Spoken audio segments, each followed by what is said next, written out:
안녕하세요. 이슈를 대신 읽어주는 남자 이대남입니다. 배우 김세론의 사망 소식이 전해진 지 한 달도 채 되지 않는 상황에서 또다시 연예계에 안타까운 소식이 전해졌습니다. 바로 수많은 명곡과 호소력 짙은 목소리로 많은 이들의 가슴을 울렸던 가수 휘성이 3월 10일 자택에서 숨진 채 발견되었는데요. 앞서 휘성은 지난 21년에 프로포폴을 투약한 혐의로 징역 1년에 집행유예 2년형을 받은 적이 있는데, 이 사건 이후 휘성은 자숙을 하며 천천히 복귀 준비를 해왔고, 바로 얼마 전까진 가수 KCM과 함께 대구 엑스코 오디토리움에서 열리는 더 스토리 콘서트를 준비하고 있었습니다. 그리고 이 콘서트를 위해 휘성은 자신의 SNS에 다이어트 근황을 올리면서 팬들과 소통을 했었던 것으로 알려졌는데요. 더 충격적인 것은 사망하기 5일 전까지도 휘성은 다이어트가 끝났다며 콘서트를 하는 날인 15일에 만나자는 게시물을 올리고 곧바로 사망 소식이 전해졌다는 것입니다. 그렇다면 콘서트 준비로 최근까지 팬들과 소통을 했던 휘성은 왜 이런 극단적인 선택을 할 수밖에 없었던 것일까요?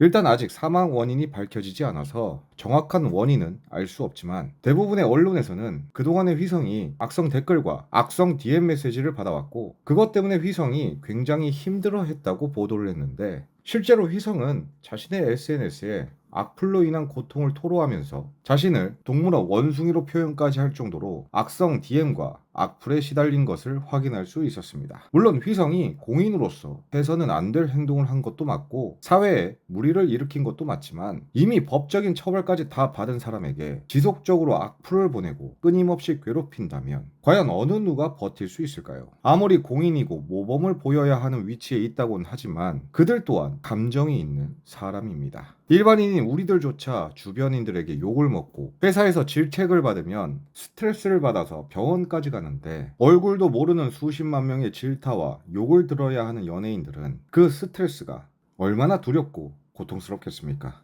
저라면 아마 밖에 잠깐 나가는 것도 무서울 것 같은데요. 더군다나 우리는 이미 한 달 전 고 김세론 씨의 사건을 겪으면서 언론의 자극적인 뉴스와 악성 댓글의 심각성을 뼈저리게 느끼지 않았습니까? 저는 김세론 씨의 사건과 이번 휘성의 사건이 크게 다르다고 생각하지 않습니다. 두 사람 모두 공인으로서 큰 잘못을 했지만 모든 법적 처벌과 도의적 책임을 다했음에도 불구하고 몇 년간 끊임없이 근거도 없는 악플과 팩트체크가 되지 않는 과장된 뉴스에 시달리고 있었고, 그 결과 스스로 생을 포기하게 만들었는데요. 만약 정말 휘성의 사망 원인이 악플로 인한 극단적 선택이 맞다면 이는 우리 모두의 책임이고 악플에 대한 심각성을 느껴야 한다고 생각합니다. 그리고 두 번 다시는 이러한 일이 벌어지지 않게 변화해야 한다고 생각하는데요. 왜 꼭 이런 일은 누군가가 죽어야 끝나는 것인지 정말 안타깝고 화가 나는 일이 아닐 수 없습니다. 이제 더 이상 우린 호소력 짙은 휘성의 목소리를 실제로 들을 수 없습니다. 하지만 휘성은 한 시대를 대표했던 가수로서 우리들 기억 속에 영원히 기억될 것이며 그의 목소리를 그리워할 것입니다. 많은 사람들이 가수 휘성을 그리워하는 만큼 부디 그곳에서는 어느 누구에게도 상처받지 않고 편안하길 바라며 삼가 고인의 명복을 빌겠습니다. 오늘의 영상을 마치겠습니다. 시청해주셔서 감사합니다.